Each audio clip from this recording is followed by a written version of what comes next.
कहानी के आगाज में 1974 में हमें वेस्ट वर्जीनिया का एक सैनिटोरियम दिखाया जाता है। ये सैनिटोरियम बेसिकली डिफॉर्म लोगों के लिए बनाया गया था और जो डिफॉर्म लोग यहाँ पर रहते थे असल में वो ब्रीडिंग और बर्थ डिफेक्ट की वजह से डिफॉर्म बने थे। फिर हमें वहाँ पर डॉक्टर ब्रैंडम को दिखाया जाता है जो कि डॉक्टर एनी को वहाँ के पेशेंट के बारे में बता रहे हैं। तभी एक पेशेंट अचानक डॉक्टर एनी को पीछे से पकड़ लेता है और उसके बालों में से पेन निकाल लेता है। फिर आगे हम देखते हैं कि डॉक्टर ब्रैंडम डॉक्टर एनी को इल्लीगल ब्रदर्स के लॉकअप में लेकर जाता। ये इल्लीगल ब्रदर्स कोई और नहीं बल्कि थ्री फिंगर, सॉटोथ और वन आई थे।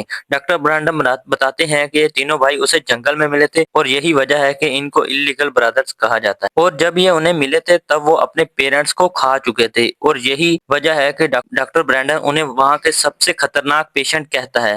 हालांकि वो अभी बचे थे लेकिन उनके खतरनाक होने का प्रूफ ये है कि उनमें से एक तो अपनी दो उंगलियां ही खा गया, इसलिए वो थ्री फिंगर है, और उनमें से एक अपनी आंख निकाल कर खा गया, इसलिए वो वानाई है, और तीसरा जो कि अपने दांतों को दीवार पर रगड़ता रहता है, इसलिए उसको सॉटूथ कहते हैं। इस पर डॉक्टर एनी पूछती है कि ये इतने सारे दर्द को कैसे बर्दाश्त कर लेते हैं, तो डॉक्टर ब्रैंडन उसे बताता है कि इनको दर्द फील ही नहीं होता। इसके बाद वो डॉक्टर्स आगे बढ़ जाते हैं। इसके बाद हम देखते हैं कि वो पेशेंट जिसने पेन निकाली थी वो लॉकअप खोलने की कोशिश करता है। उसे ये करता थ्री फिंगर देख लेता है मगर वो पेशेंट लॉकअप को नहीं खोल पाता क्योंकि वो थ्री फिंगर जितना होशियार चालाक नहीं था। फिर थ्री फिंगर उससे वो पेन मांगता है तो वो थ्री फिंगर की तरफ वो पेन फेंक देता है। थ्री फिंगर अपनी स्मार्टनेस दिखाते हुए लॉकअप को खोल देता है और वो तीनों भाई बाहर आ जाते हैं और वो बाहर आते ही सिक्योरिटी गार्ड को मार देते हैं। इसके बाद वो तीनों भाई कंट्रोल रूम में जाकर सारे सेल्स को खोल देते हैं और वो जगह मेंटल अजाइलम बन जाती है। इसके बाद वो ब्रदर डॉक्टर एनी को पकड़ लेते हैं और इलेक्ट्रिक शूट देकर उसे मार देते हैं। इसके बाद वो इल्लीगल ब्रदर्स अपनी स्मार्टनेस दिखाते हुए डॉक्टर ब्रांडिंग को भी पकड़कर बुरी तरह मार देते हैं। इसके बाद सीन शिफ्ट होता है 29 साल के बाद। हम कुछ स्टूडेंट्स को देखते हैं। वो स्टूडेंट स्नो सर्फ को एंजॉय कर रहे थे। उन्होंने अपने किसी फ्रेंड के पास जाना था जिसका नाम वाल्टर था, मगर वो रास्ता भूल गए थे और वो सारे दोस्त एक बहुत बड़े तूफान में बुरी तरह फंस जाते हैं।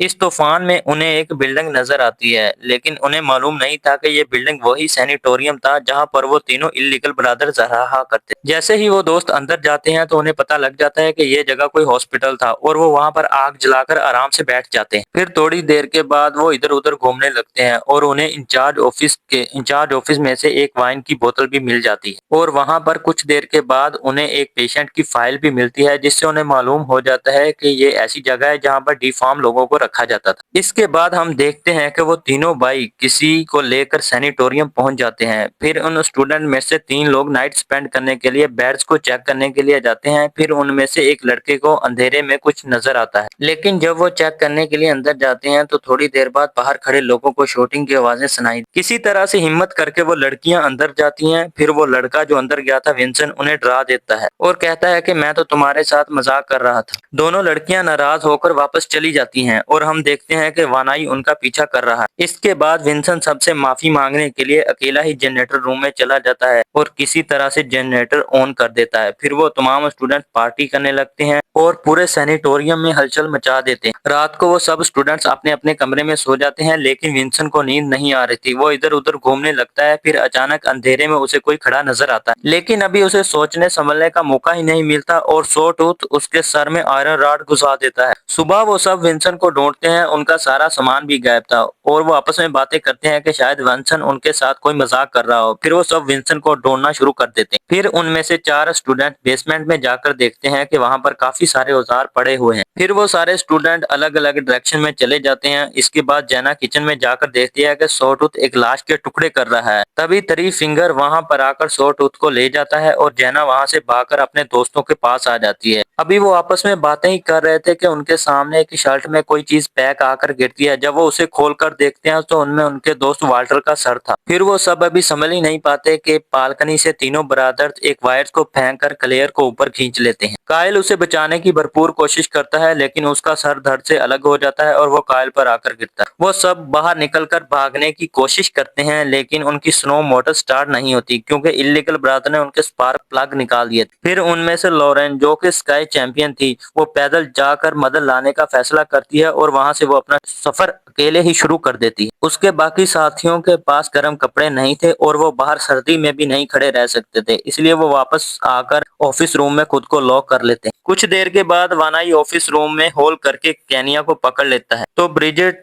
वानाई के हाथ में ब्लेड मारती है तो वो उसे छोड़ देता है। फिर वो सारे दोस्त बेसमेंट के रास्ते से भागना शुरू करते हैं। उनमें से सबसे आखिर में डैनियल भाग रहा है। सॉटूथ डैनियल को पकड़ लेता है और किचन में ले जाकर उसे बांध देता है। काइल और सारा जब ऑफिस में पहुंचती हैं तो जाकर देखती हैं कि डैनियल उनके पीछे नहीं है। इधर हम देखते हैं कि वो तीनों इलीगल ब्रदर किचन में उसे जिंदा ही काट रहे हैं। फिर वो स्टूडेंट्स फैसला करते हैं कि वो इलीगल ब्रदर्स को किसी ट्रैप में फंसाएंगे और वो इसमें कामयाब भी हो जाते हैं और एक सेल में उन ब्रदर्स को लॉक कर देते हैं। तब काइल उन्हें जलाकर मारने का फैसला करता है, लेकिन केनिया उसे ऐसा करने से रोक देती है। शायद उसके इंसानियत उसके अंदर ये सब करने से मना करती है और वो इन इलीगल ब्रदर्स को मासूम समझती है। वो काइल को उन पर पहरा देने के लिए खड़ा करने के बाद खुद जाकर सो जाते हैं, लेकिन बदकिस्मती से वो उसी लॉकर में बांध थे जहां पर वो 29 साल पहले बांध थे। और बड़ी बात यह है कि वो पिन अभी भी 29 साल के बाद भी उसी लॉकर में मौजूद थी। और जब काइल सो जाता है तो थ्री फिंगर अपनी स्मार्टनेस दिखाते हुए लॉक को खोल देता है और सॉटूथ काइल को पकड़ लेता है। फिर जब काइल उनको देखने आती है तो देखती है कि ना वहां पर काइल मौजूद है और ना ही वो तीनों इलीगल ब्रदर्स वहां पर मौजूद हैं। वो वापस आकर सबको बताती है। फिर वो तीनों वहां से भागना शुरू करते हैं। बाकी दोस्त किसी तरह से वहां से भाग जाते हैं, लेकिन जेनी को सॉटूथ पकड़ लेता है और मार देता है। वो तीनों भाई अब जो स्टूडेंट भाग गए थे उनका पीछा करना शुरू करते हैं। सॉटूथ ब्रिजेट को किसी तरह पकड़ लेता है और वो चाकू पर उससे हमला करती है, जिससे सॉटूथ उसे छोड़ देता है। इसके बाद हमें लोरेन दिखाई जाती है जो कि बर्फ जमने की वजह से मर गई थी। और यहाँ पर अफसोसनाक बात यह थी कि रोड उसके सामने ही थी,